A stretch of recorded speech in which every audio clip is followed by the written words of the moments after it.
All right, let's go and get started with the notes for section 1.3, laws of exponents with negatives.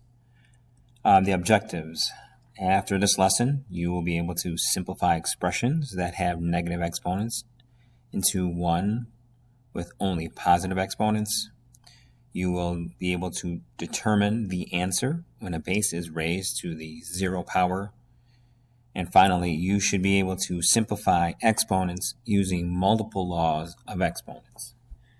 All right, so the first set of examples here is asking you to evaluate the following and determine a pattern. Use the patterns you observe to simplify the expressions that follow. Okay, so again, you can go ahead and use your calculator to help you with this, but make sure that, again, you're writing your answer in fraction form. Okay, so I'll give you some time to go ahead and do that. So again, you notice that we are working with these exponential expressions where some of the exponents are negative. Okay, so that first column of values you got there are pretty standard, right? But then when we get to the second column here with these, all right, we notice that, hey, 2 to the 0 power equals 1. Right, and then when we get to the negative exponents, right, again, if you're using your calculator, you probably initially ended up with a decimal, but again, being able to convert that decimal into a fraction, which showed you that, okay, that 2 to the negative 1 power is 1/2. 2 to the negative 2 power is 1/4, and 2 to the negative 3 power as a fraction is 1/8.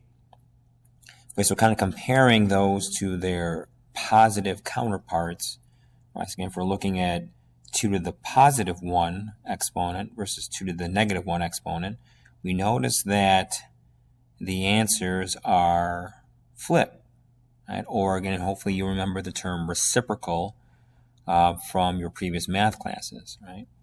Same thing with 2 squared and 2 to the negative 2 power.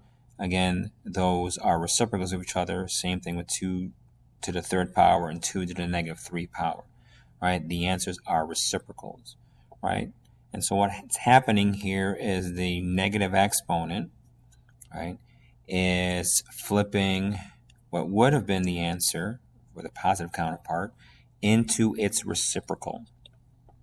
And again, we see the same thing happening here with the 3 as a base. Right, we get 3 to the 0 power is 1, but then when we get to the negative exponents, 3 to the negative 1 power is 1/3, 3 to the negative 2 is 1/9, and 3 to the negative 3 power is 1/27. Okay, so the next part A is asking what patterns do you recognize? Well, and that's it, right? Exponential expressions to the 0 power that have a 0 exponent, base to a 0 exponent, leads to a value of 1,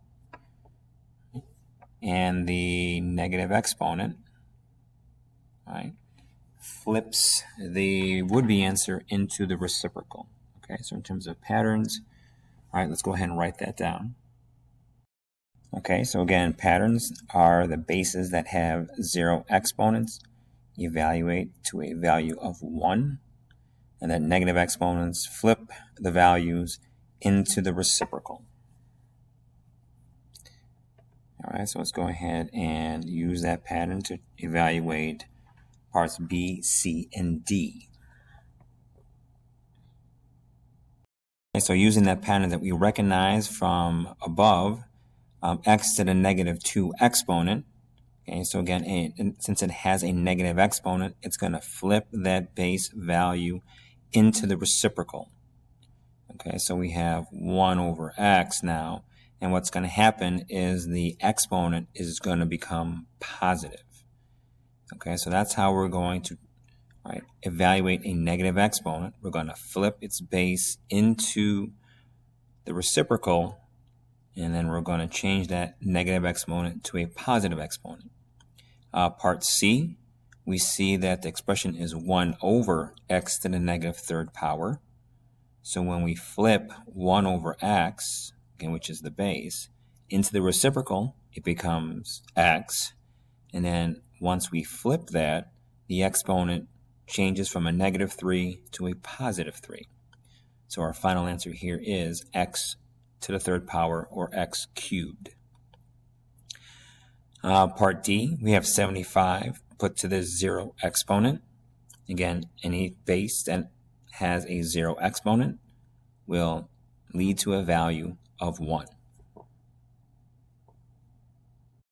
Okay, so now with this next example, we're asked to use the quotient of powers rule and then your patterns with negative exponents to simplify this expression. All right, so again, using that quotient of powers rule means that we have to be looking for like bases. So again, we're focusing on this part of the expression with the a's, so a squared over a to the 5th. Using a quotient of powers rule, we're going to keep the base, and we're going to subtract top minus bottom exponent. So 2 minus 5 would give us a negative 3. Doing the same thing with the b to the 4th and b squared. Again, because it's a quotient, we're going to keep the base, and then we're going to subtract top minus bottom exponent. And one more time with the c's, I'm going to keep the base, subtract top minus bottom exponent. Okay, so now at this point, we have a to the negative 3rd power, b squared, and c to the negative 4th power. Now we're going to use what we saw in the earlier part of the notes. So, okay, let's go ahead and apply, right, that what we see with the negative exponents, right? So since a, that base of a has a negative exponent, it's going to get flipped into the reciprocal. And then the exponent is going to become positive. B squared, right? B doesn't have a negative exponent, so it's going to stay as is. And C does have a negative exponent, so we're going to take that base, flip it into the reciprocal, and then that's going to change the exponent to a positive exponent. Okay, so now you kind of see I did each of those adjustments individually. We want to go ahead and put our answer all together here. So in the numerators, we have 1 times b squared, or just b squared. And in the denominator, we have a cubed and, not b, c to the 4th power. All right, so let's go ahead and finish out this part of the notes.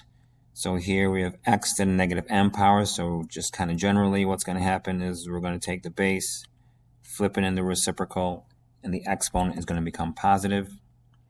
Here we start off with a fractional base, so it's going to get flipped into the reciprocal. So 1 over x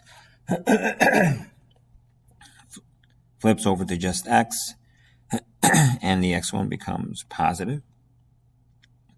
0 exponent, anything to the 0 exponent, leads to a value of 1.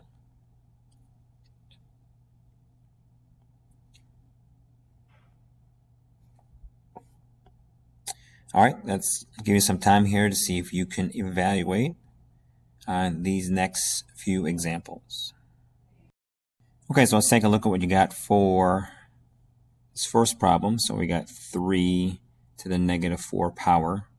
So we're going to take that base and we're going to flip it into the reciprocal. So 3 flipped is going to be 1 over 3. And then what's going to happen to that exponent? It's going to change to a positive. So now we're looking at 1 over 3 to the 4th power.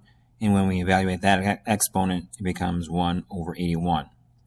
Here we have a negative exponent. However, it's attached to a base that is a fraction. So we're going to take that fractional base of 1/2. And because, again, we have a negative exponent, we're going to flip it into a reciprocal. So that 1 over 2 flips to 2 over 1, or just 2. And then, again, when we do that, got to make sure we change that negative exponent to a positive exponent. In this case, we're going to change it to positive 4. So 2 to the positive 4 exponent, right, is going to give us 16. All right, then we get to example 2 in part A. Again, we are looking for ways to use the different properties that we learned up to this point. So the first thing we're going to see here, because it's set up as a fraction, that we are going to use that quotient rule. All right, so that means, again, we're looking for like bases, and here we have x to the 5th divided by x cubed. Again, we're going to keep the base, and we're going to subtract top minus bottom exponent. So 5 minus 3 is 2. Looking at the y's, we're going to keep the base, subtract the exponents. 7 minus 9, -2. The z's, right? Keep the z, and we're going to get -5 as an exponent. All right, so now again, we cannot leave our final answer with these negative exponents in place. So we're going to use our observations from earlier, and then, okay, everything that has a negative exponent is going to get flipped into the reciprocal. X squared, it doesn't have a negative exponent, so it's going to stay up top.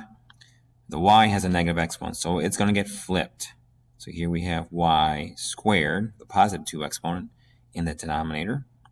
Z to the -5 exponent, that's going to get flipped, and that exponent turns into a positive. Right?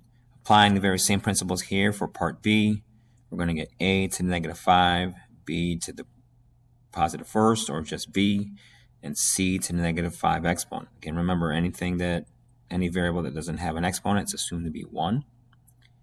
We have a couple factors here that have negative exponents, so again, we're going to take care of that. We're going to take those and we're going to flip the bases into the reciprocal and make sure we change those exponents to positive exponents. Okay, so I'm going to give you some time here to try your hand at C and D. All right, so you got to be careful here because we are already starting with negative exponents. Okay, so now for part C, I kind of started it off for you. Again, remember, because we have this fraction set up here, we're going to be using the quotient rule. And again, that rule says when we apply that rule, we're going to keep the base and we're going to subtract top minus bottom exponent. You know, again, I caution you to be careful with, because we already have negative exponents in the expression and how we do those computations. All right, so here we have x as our base, and we're going to take top minus bottom exponents, so that's -3 minus 2. So that's going to give us x to the -5 power. Y to the 4 minus 7 exponents, so that's going to give us y to the -3rd. And for z, we have a -5 exponent on the top and a -8 exponent on the bottom. All right, so again, we'll be careful how we do that calculation. All right, so it's going to be z to the -5 minus a -8. So again, when we apply what we learned earlier in the semester, all right, that's going to give us z to the +3 power. All right, so here we have a couple parts of our expression with negative exponents. So let's go ahead and apply our observation where the x and the y are going to get flipped in the reciprocal and their exponents are going to change into positive. All right, again, if we take a similar approach to part D, we should get r to the 6th, s to the 7th, and t to the 5th when it's all said and done.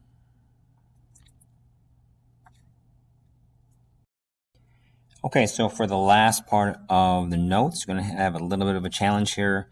For these examples, you're going to try to apply as many of the exponent properties as possible. All right, so I'll give you some time to work through all these examples. And then when you're done, go ahead and continue with the video and kind of check your work and see how you did. All right, so try to show you as much work as possible. So go ahead and check your answers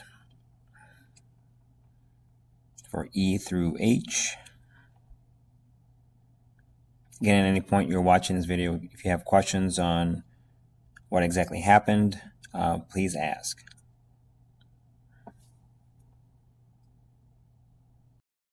And here is the work and the answer for the last 4 examples.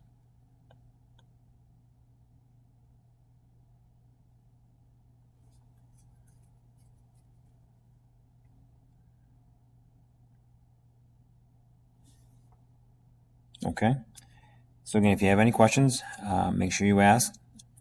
With that, go ahead and get started on the homework for section 1.3.